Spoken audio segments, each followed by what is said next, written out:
Доброе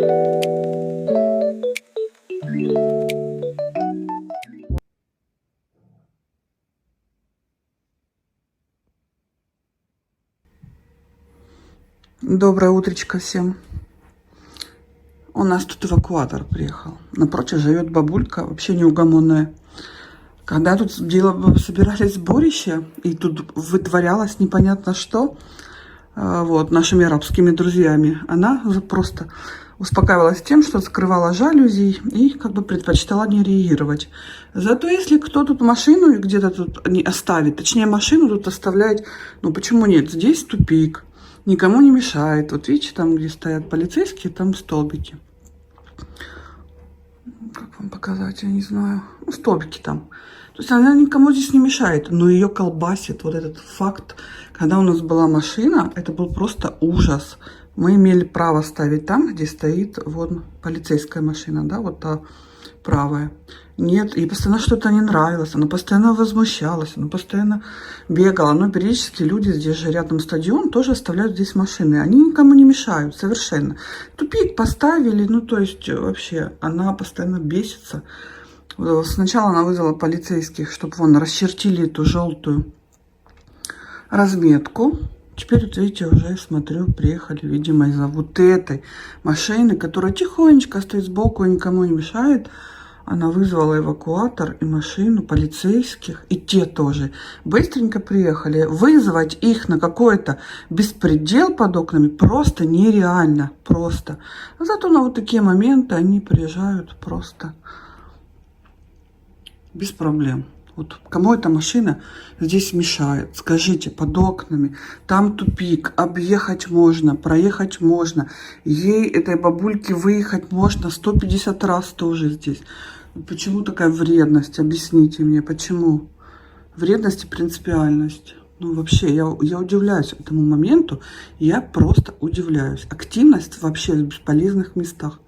Там, где активность нужна, или какой-то действительно, ну, здравый, да, логический какой-то поступок, там нет его. Пожалуйста, людей сейчас в машину загребут, все. Если бы это был центр города или какой-то действительно важный объект, а так, это вообще спальный район, там, где, ну, там, где эта машина вообще же не мешает никому. Там садик, боже, ну зачем? Зачем вот человеку делать такую сейчас неприятность? Я даже имею в виду эту бабулю, вот, которая вот, взяла, настучала 100%, вызвала их. Эти приехали прям не поленились. Поэтому, девочки, мальчики, вот посмотрите на вот это и запомните, что в Бельгии иметь машину, ездить на ней, это столько хлопот, если у тебя нет собственного парковочного места или гаража. Это просто капец. Это просто. У меня там кто-то там умничал, почему Валерий не ездит, почему это мы ездим на общественном транспорте. Так вот, мне лучше ездить на общественном транспорте, чем ночами. Мы тут бегали по округе, искали свободное местечко, и тут с полночи ставили, потом переставляли, потом еще что-то. Потому что в 4 часа уже начинают съезжаться. Все, в 7-8 ты уже нигде машину не поставишь. Это просто куда-то поехать, это тоже ты можешь кругами наяривать, я не знаю, час и два, пока ты припаркуешься, найдешь место где-то. И то не факт, что это будет еще по правилам. Здесь все время найдут к чему доклепаться, приклепаться вот в плане автомобиля, чтобы припаять штраф или еще что-то. Здесь постоянно приходят какие-то бумажки. Вот, видите, вот это вот наличие автомобиля. Поэтому мы, так как мы живем в городе, может быть, конечно, где-то в селе, где-то там в таких районах менее, знаете, оживленных, конечно, без машины никуда, с детьми. Есть какие-то села, есть маленькие городки, может, там проще правила и условия, там, конечно, да. А здесь мы почувствовали, через месяц мы уже почувствовали, что нам нужно машину, побыстрее ее избавиться, потому что это больше мороки, чем пользы. Транспорт здесь работает нормально, добраться можно куда угодно. Мы сделали вот эти первые все необходимые нюансы, когда мы делали документы, нужно было много ездить, то, сё, там, что-то искали, там какие-то там необходимую мебель какую-то первую, да, вот что кинул машину, или какие-то там в Икее там что-то там накупить, там тогда, ну такое, вы поняли. Вот, и все, потом мы машину продали, и мы перекрестились, все. нет машины, нет проблем, потому что вот это. А попробуйте, вы знаете, какая-то проблема сейчас эту машину забрать. Они же сейчас не оставят, где, куда они ее отвезли. И все, человек выходит, нет машины. И где хочешь, там и ищи. Ее очень сложно найти, как нам сказали. И еще приятнее будет сумма, которую нужно будет оплатить, чтобы ее забрать. Вы понимаете. Поэтому, да, вот такие вот реалии, да, без приукрас. Поэтому, так, девочки, готовлю завтрак. Будем сейчас с вами что-то химичить. Так я уже за этот долгий период наелась этих тостов с маслом и сыром. Я не знаю, сколько я на этом завтраке была. У меня уже прям желудок стал, хотя я ела только по утрам. У меня уже желудок стал болеть, представляете? Поэтому, ну, конечно, проще всего. Хлебушек быстро поджарил, маслицем тынь-тынь. Сырок поклал, кофеек сделал, все, и быстро, и все. И дешево, и сердито, и сытый. Вот. А с этим всем нужно, конечно же, повозиться. Вот так вот. Решила сделать лаваш, потому что хлеба не хочется, просто яичницу не хочется. Вот. А что хочется, непонятно. Я сейчас думаю, помидорки. Туда в серединку, да, когда переверну. Помидорки и сыр. Колбасу не хочу. Вот. Думаю, будет неплохо. Теперь главное, чтобы перевернулось.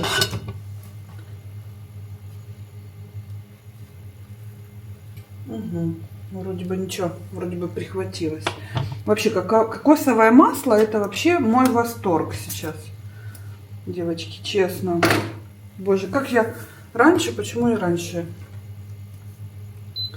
не взялась за ум в этом плане? Не пригорает ничего. Боже, вообще прелесть. Можно немножко побольше сделать.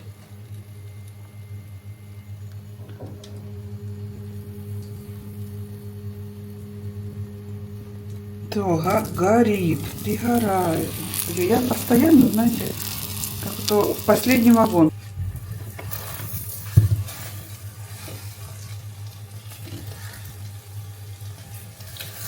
Так, муж сегодня не дома. Так, не перевернулась, конечно, так как мне захотелось. Ладно.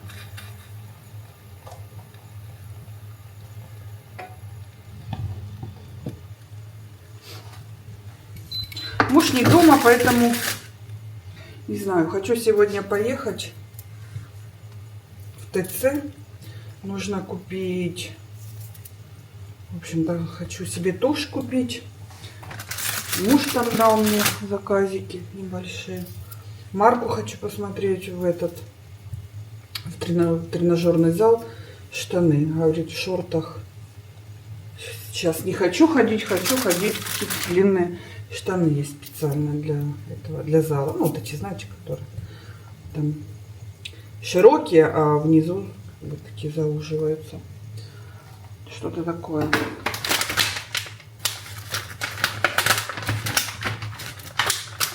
Хотя я сегодня представляю, что там будет в том ТЦ. И на Мэри тоже ехать еще далеко. И не хочу. Поеду сюда, в ТЦ. Так. Ого, у меня получилось, конечно. Смотрите, можно армию солдат накормить. Такой. Ого. Чего себе.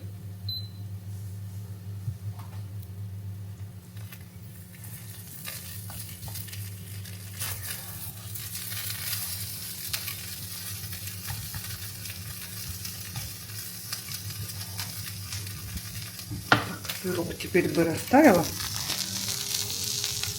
Ну, не совсем выглядит, но он такой пухнастый стал. Капец. Так, я здесь зачем-то приготовила майонез. Не знаю, что я собралась мазать. Кетчуп. Так, сейчас ставлю кофе. Так. Все убираем. Что у нас тут? тут с водичкой.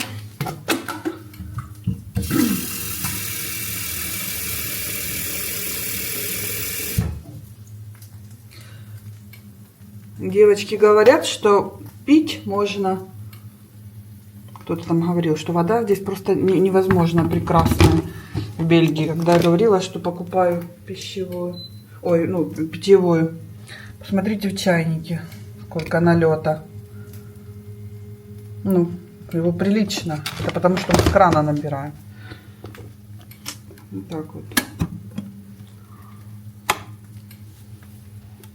Девочки, это блюдо я готовлю, не знаю, третий, наверное, или четвертый раз. Поэтому простите мне мое несовершенство. Ну, уж как есть. Ну, по крайней мере, ничего. Потому что один раз у меня вообще все было по отдельности. Яичница осталась на сковородке.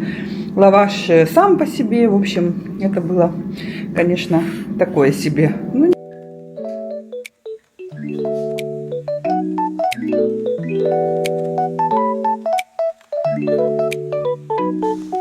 Господи, тут вопли, крики. Маркуш, я пошла. Ага. Ушла. Ага. Давай, ты хоть тут реагируй, тут те, кто будет стучать. Ой, капец, девочки, сегодня вообще проблема века была. Не могу понять, что мне одеть. Сегодня нечего, кинулось, нечего мне одеть. Так, это судьба, значит, сегодня поехать идет мой трам. Сегодня опять теплынь, 15 градусов. Вообще круто. Уже смотрю, декорация полностью готова к Рождеству. Так, посмотрите на количество людей и даже уже на желающих, не знаю, там, наверное, фотозоны или игровые зоны для детей. Но очередь огромная. Господи, зачем я сюда сегодня приехала? Если сейчас я никуда толком не смогу попасть и, чтобы что-то нормально посмотреть, я, конечно же, поеду лучше на Мейер.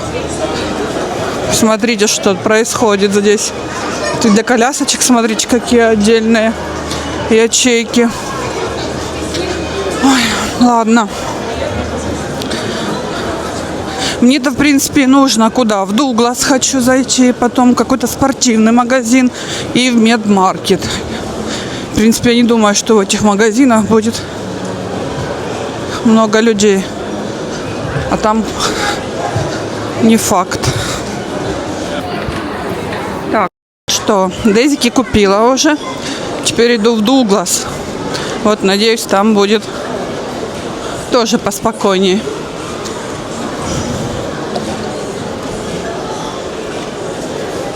Пишут скидки. Будем надеяться, что да, они действительно реальные.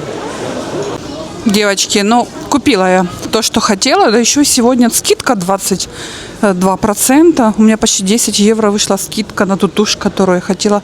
Шанель. Но, честно, я быстро убежала. Купила все, что нужно. Забежала даже в Action. Купила порошок. Вот. И не могла пройти мимо H&M Home. Потому что здесь очень красивая посуда. Очень красивая. Прям куда ни посмотришь, одно заглядение. Очень красивое блюдо. Скатерти, дорожки.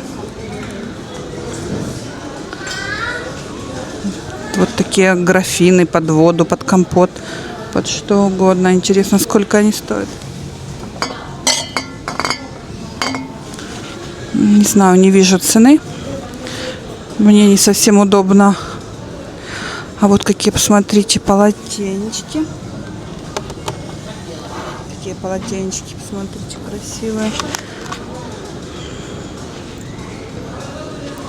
А вот я уже давно хожу, присматриваю вот этот фар. Только я просто в восторге от этого цвета, и от качества, и от модели. Еще бы вот его надеть и в классный, красивый такой интерьер. В таких коричневых тонах. Вообще. Один сплошной уют навевает. красивые. Вот такие вот, видите, под всякие мелочи. Ну да, после экшена сюда попадаешь, знаете, как прям какой-то лакшери, какое-то пространство. А вот под масло какая красота. Ну вообще, под специи. А вот под чашки. Нравится мне этот именно отдел.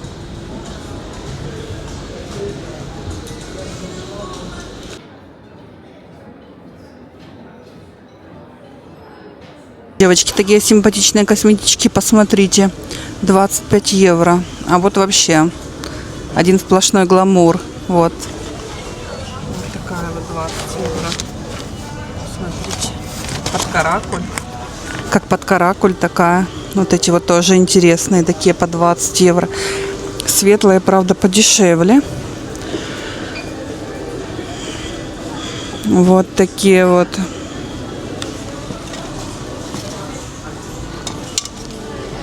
Это такие, знаете, под, ну, вообще в зоне там, где для ногтей все. Может быть, для мастеров маникюра. Я не знаю.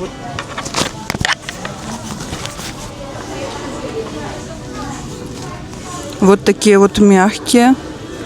Цену сейчас посмотрю.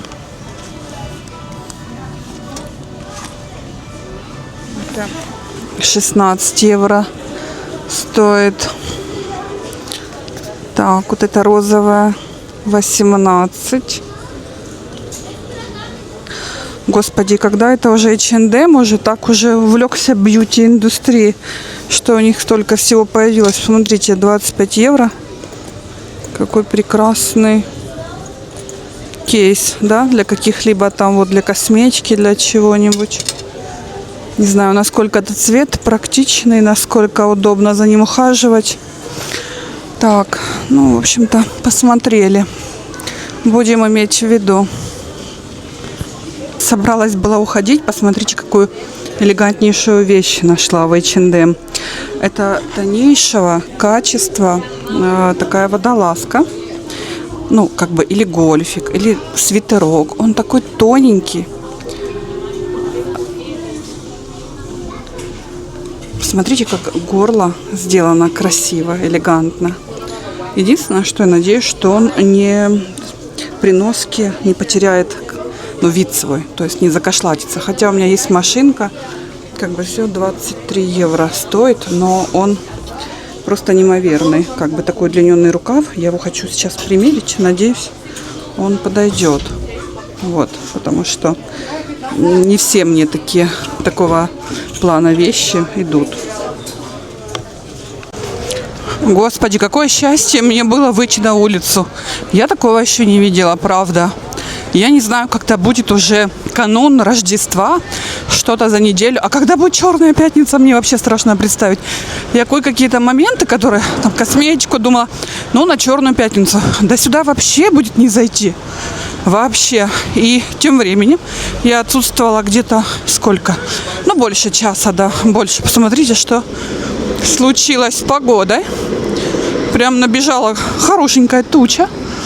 Вот. И стало просто как небо и земля. Вот как было утром.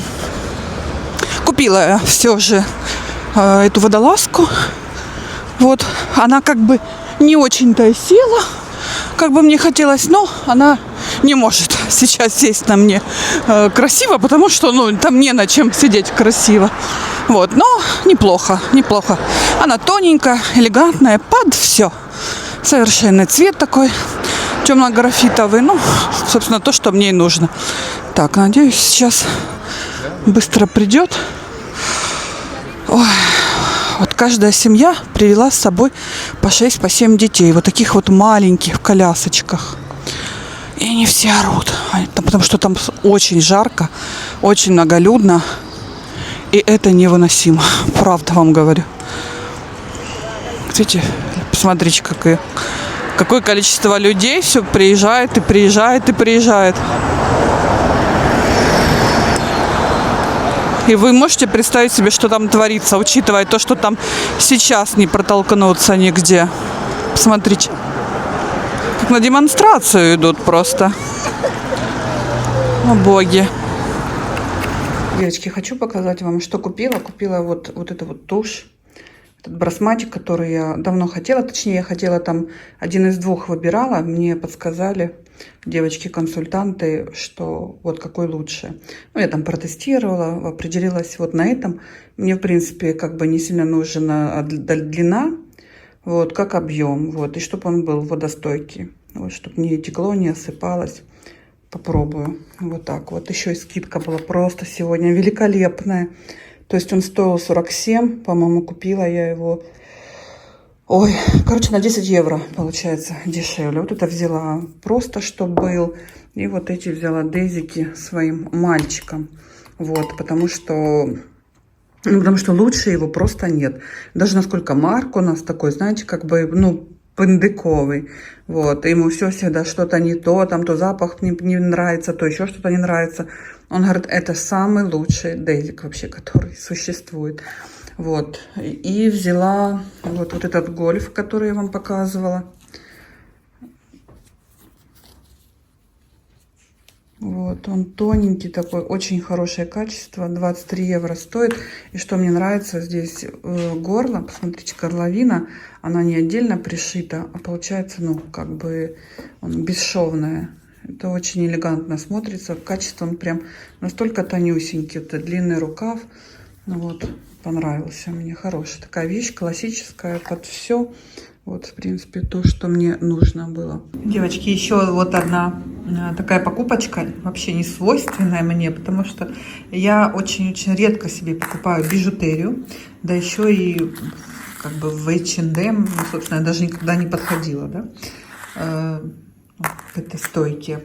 Но сейчас она меня привлекла, и вы знаете, я подошла и увидела там множество там разных подвесочек, цепочек, ну, бижутерии, в общем.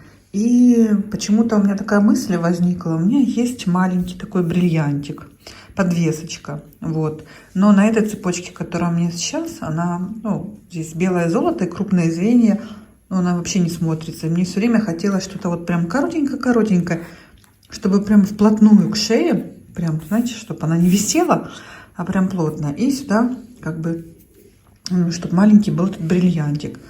Вот, и я сегодня, конечно же, там бриллиантик, он с белым золотом, вот. Я не думаю, что это сильно прям будет отличаться. Единственное, что я не знаю, конечно, качество этого изделия и как долго оно мне прослужит в плане того, что вот там может все это быстро выскочить, вот. Но, по крайней мере, идея такая у меня возникла, и хотелось бы немножко так поносить. Вот. Сколько прослужит, столько прослужит. Вот это я сниму, потому что это была самая коротенькая. Взяла такой, и мне понравилось то, что здесь не звенья, знаете, а вот именно, ну, как такой, как змейка выглядит, да, как жгутик такой. Вот, поэтому вот приобрела. И еще и со скидкой было, что-то цена была, по-моему, 10 евро или 9, сейчас за 4 евро. Вообще смешная цена, но я думаю, выглядеть будет довольно-таки неплохо. Девочки, вот как смотрится, видите? Вот эта подвесочка, цепочка, которую я взяла, то, что я хотела. Чтобы она не висела, а была прям вот очень-очень высокая, чтобы камешек был вот здесь, вот прям в середине шеи. И вообще угадала. Просто поменяю, ставлю сюда свой бриллиантик, и будет классно. Да. У меня очень-очень болит сильно голова. Прям невозможно болит. Может быть, на погоду, может быть, на количество людей. Я не знаю, может быть, и на то, и на другое. Ну, я сейчас сижу, у меня такое ощущение, как у меня сейчас и глаза выпадут. Честно, мне еще плюс тошнит. В общем, отвратительно себя очень чувствую. Сейчас приму таблетку, и нужно немножко отдохнуть, потому что это, ну, нездоровое сейчас такое ощущение. Вот, хотела ответить на комментарии, девочки, вам. Там были пару вопросов, пока вот я сейчас помню по поводу очков. Вот черные мои очки, которые вы уже все видели, старые мои девочки, зрительницы, точнее как, мои старые, мои старые зрительницы знают, что это мои любимые очки были, вот, что столько я критики в свое время выслушала, что кому-то там не нравилось, вот, но я всегда придерживаюсь мнение, чтобы мне нравилось. Вот, я их с удовольствием носила и буду носить. Вот соответствующий лук, вот это подарок Дашуньке, она мне в 22 году подарила на день рождения. Вот, она собирала на них тогда. Это был очень классный такой подарок, как мы их выбирали. Вот это тоже мы купили их в 22 году, это модель 21 года Gucci. Покупали мы их в Женеве. Это было прям вот этот день был такой, знаете, прям супер приятный, потому что мы прошлись по множеству магазинов, мы выбирали, мы примеряли, мы советовались, и это была просто такая покупка, ну, прям приятнейшая. И вот то же самое вот и про вот эти я могу сказать. Это в этом году моя семья мне подарили на день рождения. Я заказывала именно очки. Мне хотелось что-то... У меня юбилей был в этом году, и мне хотелось что-то получить такое, знаете, чтобы не то, что там, чтобы я попользовалась и закончилась, там, да, вот, чтобы выбросила, чтобы действительно, как бы это было на мне, чтобы, ну, чтобы вещь, которая действительно полезная, которая мне в удовольствие, которой я буду постоянно пользоваться, и которая мне будет действительно память. Вот, и это вот эти очки, и это просто, как мы их выбирали, мне хотелось, понимаете, вот такую оправу, чтобы это было ах, вот прям ах. И все было не то, как-то так все, ну, и вроде бы все обычное. Плюс у меня еще такое, как бы, знаете, строение лица, что очень много чего меня простит. Вроде бы это некрасивая вот оправа, смотришь, модно одеваешь, она на мне вообще не смотрится и вообще мне не добавляет никакого, не добавляет мне никакого вот ни стиля, ничего. Вот и я их прощу, те очки, и они меня то же самое, знаете, вот что-то с этого. И уже потом, уже когда надежда была потеряна, просто этот магазин нам спонтанно попался, мы зашли, и я в них влюбилась просто. Конечно, это любовь сейчас, но они мне одинаково нравятся. Эти черные и вот эти, вот это действительно двое, которые мне прям, обожаю их. Мое, это уже Fendi, вот этого года, 22-го, это прям новая модель, и цена на них была вообще не дешевая, никаких ни скидок, ничего, но они крутые, потому что перед ними я вообще хотела Dior, они стоили, по-моему, 500 евро тогда, но они рядом не стоят с вот этими. Там вот какая-то оправа была тоньше, и вот какие-то вот эти вот дужки какие-то, знаете, такие хилые были. Вот эти, просто, конечно, и качество, и вид, мне не очень нравится, очень мои любимые. Любимая вещь моя сейчас, и большое спасибо моей семье за них. Вот так вот. Потом еще был там вопрос по поводу того, по поводу Ютуба, то, что я прошу, чтобы вы проявляли активность, и что там девушка написала, что главное, чтобы автор часто выпускал видео. Девочки, тоже все старая политика Ютуба. Сейчас уже это не приветствуется. Сейчас многое там изменилось на Ютубе. Уже и теги не работают. Хотя раньше очень важно было правильно прописать теги. И видео нужно было клепать каждый день. И это было во благо. Сейчас нет. Сейчас, если вот в первые, особенно пару часов, нет активности вообще никакой. Ни просмотров, ни кликов на видео, ни комментариев, ничего, то все, YouTube видит, что неинтересно, потому что сейчас очень много контента, очень много, и не будут вставлять в видео, которые никому не интересны, на которые смешные просмотры, рекламу. Поверьте мне, есть контент с большим количеством просмотров, есть контент с большим количеством активности, там, где действительно есть движ, там, где люди, и, конечно же, YouTube интересно продвигать те видео. А если я засыплю... все ячейки, вот это все буду сыпать видео, которые никому не интересны, и YouTube быстро мой пыл охладит. Он просто перестанет вообще рекомендовать. И просто меня в теневой бан запихнет, чтобы я со своими 3 просмотрами сидела там и не действовала никому на нервы. Поверьте. Поэтому сейчас все совершенно по-другому. И поверьте, я бы не просила, если бы это было не так важно. Вы думаете, я бы просила бы вас и вообще об этом что-либо там говорила или упоминала? Поверьте, нет. Мне как просить кого-то о чем-то, для меня это хуже смерти, поверьте. Я терпеть не могу просить своих близких людей о чем-то, не говоря уже, чтобы вас, зрителей, незнакомых мне людей, но как бы, не знаю. И так этот канал хочется, конечно же, снимать, но хочется же видеть и отдачу, да. А так как вот снимаешь, вот сегодня выставила видео, ну, казалось бы, уже безобидно, не затрагивая уже вообще никакие темы, ни политику, ничего. И пошли-поехали. Один подписался, уже все, уже 3 отписались. Конечно же, ну, это не добавляет мотивации совершенно. Ну ладно, это все чепуха. У меня есть девочки мои, которые смотрят меня уже 100 лет, которые мне пишут, поддерживают. Вот, конечно же, я буду снимать всегда для вас, но единственное, что, конечно же, может быть не так часто, потому что это просто мне во вред будет идти, если я буду прям их строчить, ну, то есть это я сделаю себе только хуже. Вот так вот. Но сейчас как бы я отключаюсь, потому что чувствую себя ужасно. Я хочу сказать, большинство моих зрителей с Украины, и я прекрасно понимаю, какие времена сейчас вы переживаете там, с тем, что происходит, с отсутствием электричества, и с каждым днем все хуже и хуже. И я читаю эти новости, у меня просто нет слов. Я вам очень всем сочувствую и втройне благодарна за ваши просмотры, что вы в такое время находите тяжелое, да, скажем так, хуже, мне кажется, еще не было, правда. Находите время вот для моих видео, да, чтобы посмотреть меня еще и поддержать. Это настолько ценно для меня, настолько я вам благодарна, ну, что у меня просто не хватает слов. Хочу сказать вам только, держитесь как можете, ну, правда. Если кто не может выехать, кому сложно, это все дается, как бы, я все понимаю, все сложно.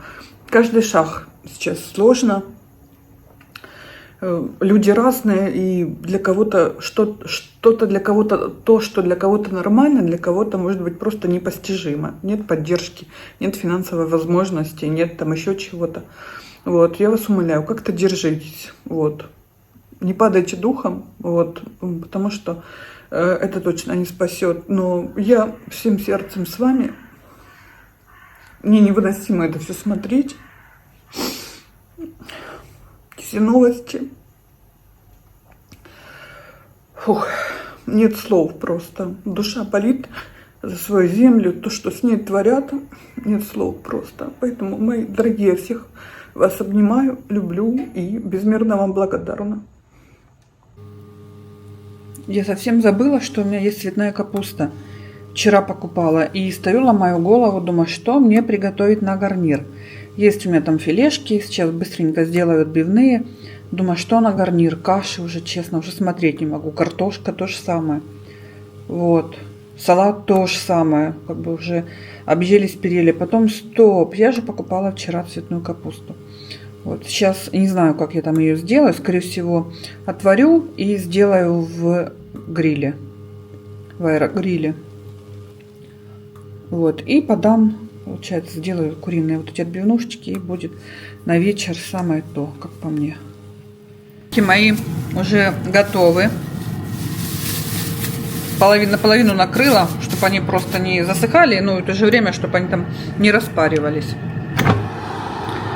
И вот основное, оно не совсем, конечно, презентабельно выглядит.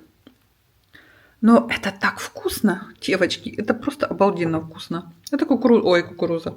Цветная капуста. Это очень вкусно. Очень-очень.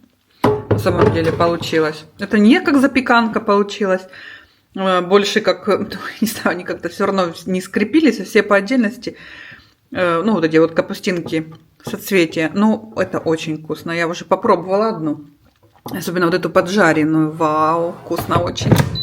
Так, тут осталось у меня сколько минуточек? 5 минут. Ну, я думаю, это, наверное, много. Сейчас я... 0,1 осталось. Сейчас, и все. Потому что уже готово. Все. Все. Таблетку выпила, голова прошла. Уже жить можно, уже легче. Жду мужа. Марк у нас не ест капусту цветную. Поэтому я ему вот отбивнушки и крабовый салат положила. Не знаю, сейчас спрошу, будет ли он хлеб. Маркуш, ты хлеб будешь? Не. Хлебушек. Это нормально будет без хлеба? Да. Зачем мне хлеб? Давай, Я не люблю приятного. что-то с хлебом. Приятного аппетита. Спасибо.